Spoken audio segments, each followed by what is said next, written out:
Saudara-saudara, bagaimana kita tahu metode pembelajaran mendalam yang kita jalankan benar-benar efektif atau tidak? Tentu saja dalam berbagai konteks pembelajaran, semua itu harus dihubungkan dengan apakah tujuan pembelajaran atau capaian pembelajaran bisa diraih oleh peserta didik.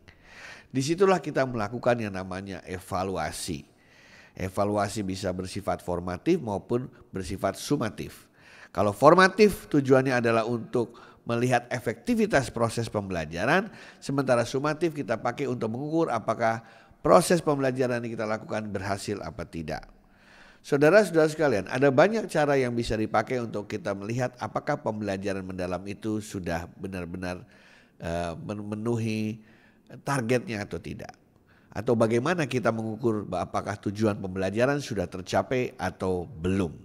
Seperti kita ketahui dalam video-video sebelumnya sudah dijelaskan bahwa deep learning atau pembelajaran mendalam itu bermain di dalam higher order thinking skills. Dan kalau kita menggunakan taksonomi Bloom sebagai contoh, kita tahu yang paling atas adalah creation, adalah kemampuan peserta didik untuk menciptakan sesuatu.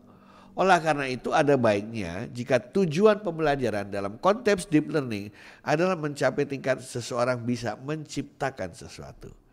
Misalnya, peserta didik diharapkan pada akhir sesi atau program pembelajaran dia bisa membuat lagu.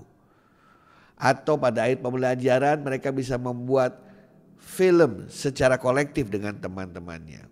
Atau mereka bisa menciptakan sebuah tulisan.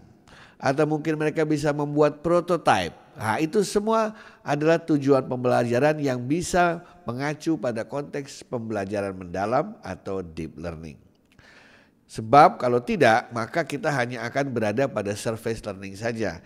Kita hanya sebatas memahami, sebatas menghafal ya, atau mungkin menerapkan tapi untuk level yang sederhana. Oleh karena itu sebelum kita melakukan pengukuran, pastikan tujuan pembelajarannya benar-benar berada dalam ranah HOTS atau ranah higher order thinking skills. Dari situlah kita bisa melihat pada akhirnya tujuan pembelajaran yang sudah kita definisikan, kita tes terhadap peserta didik itu sendiri. Apakah mereka sudah bisa membuat sesuatu, mereka bisa menciptakan sesuatu. Di sini saya sarankan bahwa Anda yang ingin mendalami deep learning bisa juga menghubungkannya dengan konsep OBE atau outcome based education, di mana bisa sesuatu jauh lebih baik daripada tahu sesuatu. Karena orang yang tahu belum tentu bisa, tapi orang yang bisa pasti dia tahu. Dalam konsep deep learning dia bisa menciptakan sesuatu. Terima kasih.